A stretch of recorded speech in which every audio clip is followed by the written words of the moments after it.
Hello students, I hope all you are well. I am Sunanda, your chemistry teacher, and today we will discuss a very simple topic from the chapter Coordination Complex. And the topic is octahedral splitting of d orbitals. So before starting, we should know what is actually octahedral complexes. So according to crystal field theory, when 6 ligands binds to a metal, then they form octahedral complexes. Octahedral complexes. So I can write it as Ml6. Here M means any metal and L means any ligands. Any ligands. Okay. So now we will see how these d orbitals of metals split it when the ligand changes. Okay. We all know metal has 5 d orbitals. 5 d orbitals. So can I write it like this? Like this. Do you know these 5 d orbitals are of metal are called as degenerate d orbitals. It is called as degenerate d orbitals. Why is it degenerate d orbitals? Because the energy levels of these 5 d orbitals are in same state. Are in same energy level. Okay. Now let's suppose a metal started forming a octahedral complexes. Okay. So ligands just started approaching the metals. When this ligand started approaching the metals, the d orbitals of metal gets at the higher energy level.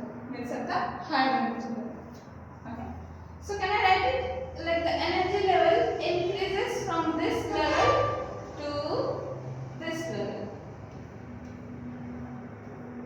Okay. Why does it happen?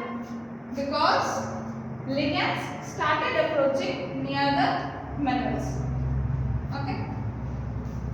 Now, after ligand approaches the metal, what happens?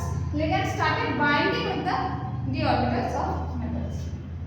When it gets bind with the d orbitals, these 5 d orbitals of metals get splitted into 2 energy levels. What are those energy levels? One energy level is named as P2G and another one is EG. Okay? Another one is EG. Now the question is, why does it happen?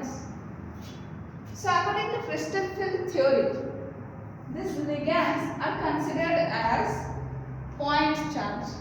Okay. And we all know metal has d orbitals and electrons are also present in the d orbitals. Okay.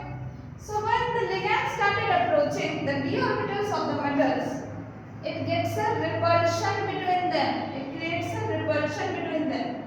And because of this repulsion, the energy levels of the orbitals increases. And after increasing, it gets split into 2 levels. It gets split into 2 energy levels. Okay? Answer. And we all know what are the d orbitals do we have? These are dxz, dyz, dzx, dz square and dx square minus y square. Fine. These are the 5 d orbitals we all have.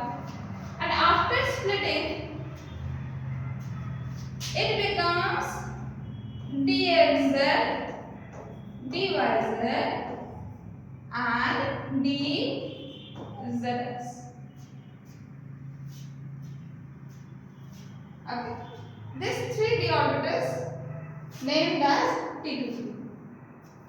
And another two d orbitals, that is dz square and dx square minus y square, are named as Eg orbitals.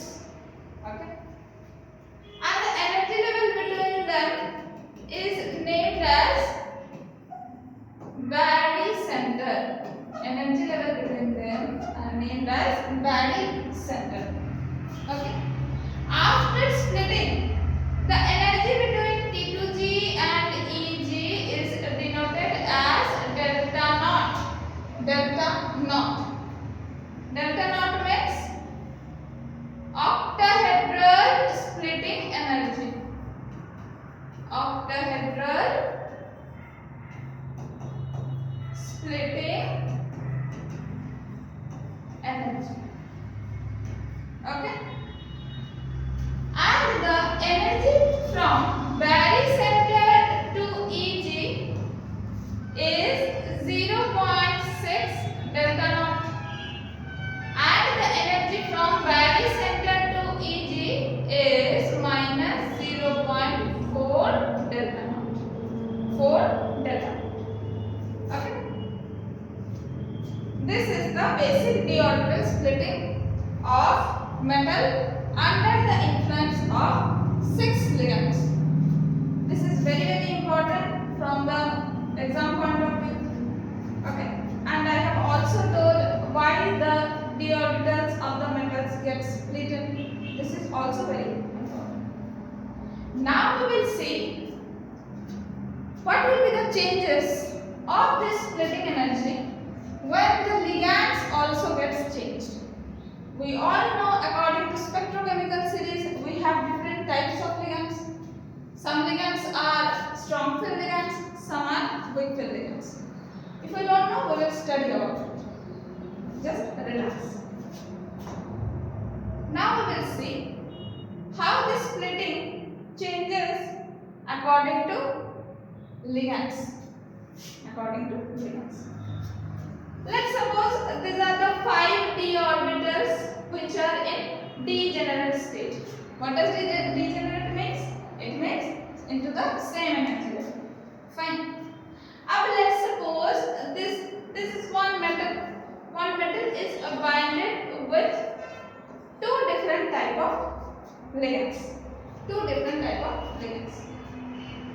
One is when the ligand is a strong field ligand. Ligand is a strong field ligand. Okay. What will be the splitting? Splitting will look like something like this. Fine. There is another case when the ligand is a weak field ligand. Weak field ligand. How the splitting energy will change? Just see. Splitting energy will look like something like this. What are the changes here? In this case, ligand is a weak field ligand. Ligand is a weak field ligand. Just check. Here the splitting energy between P2G and Eg increases a lot more. But when the ligand is weak field ligand, the energy level, the splitting between this energy level is very low. This is the basic difference between the strong field ligand and weak field ligand. Okay? Strong field ligand and weak field ligand. So when the ligand that binds to a metal will be a strong field ligand, this will be the energy gap between them. And when the ligand will be a weak field ligand, this will be the energy gap between them. But the values will be same. This just the splitting between them increases. Okay. Now we will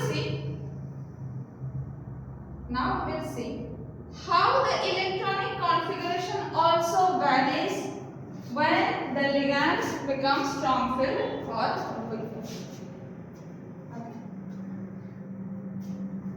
This lower level is named as P2G, upper level is Eg, and similar here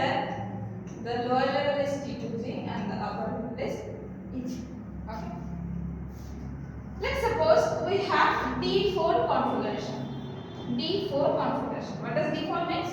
Means there is a one metal that has 4 electrons in their d orbitals. 4 electrons in their d orbitals. Achha, before we start, we should know a term called pairing energy. Pairing energy. It will be denoted as P. It will be denoted as P. Okay. What does pairing energy means? The energy that we have to provide when one electrons get paired with another one. Okay. Now we will see how this D4 electronic configuration varies in case of strong field ligand or in case of weak field ligand. Let's see. Now we will start filling 4 electrons for strong field ligand. How we should start filling electrons? We should start filling electrons from the lower energy levels. Why? According to Moore's rule, we should start filling electrons from the lower energy levels. So let's just start. So I will fill electrons like first, second and third. Now you say where the fourth electron will go? Will it go to Eg? Will it go to Eg orbitals or it will pair up with another electron? We have two choices. In case of strong field ligand, generally the fourth electron paired up at the T2G orbitals. Why does it happen? Because this gap delta O is much larger than pairing energy. Much larger than pairing energy. As this gap increases, the fourth electron prefers to pair. It doesn't go to the Eg orbitals. Now we will see what happens in case of weak field ligand. Let's start. We will start filling electrons from the lower energy levels. So let's just start first, second, third. Now you tell me where the fourth electron will go. In case of weak field ligand, the fourth electron will prefer to go to the Eg orbitals. Why does it happen? Because the energy gap delta O or the octahedral splitting energy between T2G and Eg is much less. So the fourth electron doesn't prefer to pairs. It prefers to go to the Eg orbitals. And we can write it as octahedral splitting energy is much lesser than pairing energy. As the pairing energy also increases and the splitting energy between the T2G and Eg level decreases, so it doesn't prefer to pair. It prefers to go to the Eg orbitals. So now you tell me how the electronic configuration varies for strong field ligand and weak field ligand. In case of strong field ligand, the electronic configuration we can write as T2G3, sorry, T2G4, T2G4. And in case of weak field ligand, the electronic configuration we can write as T2G3 Eg1. T2G3 Eg1. Fine. Okay, this was the actual splitting under the influence of strong field ligand and weak field ligand. Okay, there are some more terms that we use for strong field and weak field ligand. Which are those terms? See, here the complex formed with the strong field ligand will be named as low spin complex. Low spin complex. And the complex formed here with weak field ligand, the field named as high spin complex. High spin complex. Why does it happen? How the naming is changed like this? Say, in case of high spin complex, we have more number of singly unpaired electrons. Singly unpaired electrons. That's why it is named as high spin complex. But in case of low spin complex, electron pair prefers to pair up, and we have a lesser number of spin unpaired complexes. So it is named as low spin complex. And in case of weak field ligand, it is named as high spin complex. This is the basic electronic configuration and d orbital splitting with the strong field and weak field ligand of octahedral